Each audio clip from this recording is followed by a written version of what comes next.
बसला मग तोपर्यंत एक पेज लिहून होत नाही उठे की मग तेवढे एक पेज लिहायला नको लिवा पाहिजे की मग आई तर करायला नको ये मग आई आली येऊपर्यंत कर म्हणून सांगायला लागलं ना तुला मग या आई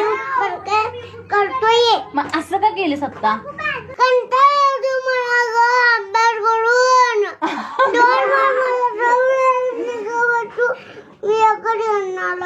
अगं मी काय सांगायला लागले तुला ऐक तर माझं जरा तर ऐक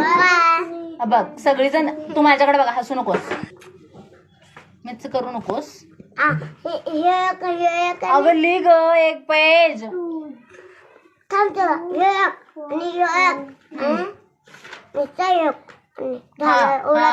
मग तेवढंच की 3 पेजेस लिह की आई येऊपर्यंत असं सांगायला लागलं ना तुला मी तेवढंच करणार आणि सोडणार आणि आपल्या आपली दप्तर भरणार आणि राहणार नको रोज